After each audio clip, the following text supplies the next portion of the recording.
Hello foodies, ఎలా ఉన్నారు? ఈరోజు ఇంకో స్టైల్లో చికెన్ కర్రీ చేసుకుందాం. చికెన్ని శుభ్రంగా కడిగి పసుపు, సాల్ట్, కారం, ఆయిల్ వేసి బాగా కలిపి ఫ్రిడ్జ్లో 30 మినిట్స్ ఉంచాలి. ఇప్పుడు చికెన్ మసాలా ఏమీ వేయకుండా మసాలా ప్రిపేర్ చేసి వేసుకుంటే చాలా బాగుంటుంది. మీరు ట్రై చేయండి.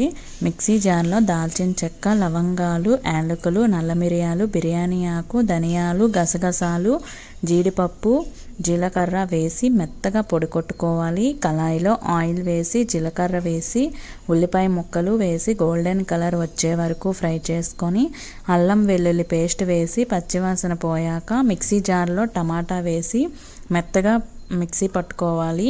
ఉల్లిపాయ ముక్కలు ఫ్రై అయిన తర్వాత టమాటా ప్యూరీని వేసి బాగా కలిపి ఆయిల్ పైకి తేలాక పెరుగు వేసి 2 మినిట్స్ బాగా కలుపుకొని చికెన్ వేసి కలిపి మూత పెట్టి 3 మినిట్స్ మీడియం ఫ్లేమ్లో పెట్టి మూత తీసి మరొకసారి కలిపి పచ్చిమిర్చి, కరివేపాకు వేసి మరొకసారి కలిపి మిక్సీ పట్టిన మసాలా వేసి బాగా కలిపి నీళ్లు పోసుకొని మూత పెట్టి 10 మినిట్స్ ఉడికించి లాస్ట్గా కొత్తిమీర వేసుకుంటే చికెన్ కర్రీ రెడీ అయిపోయినట్లే.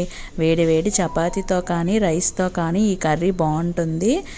ట్రై చేసి మీకు నచ్చినట్లయితే please subscribe, like it and comment foodies.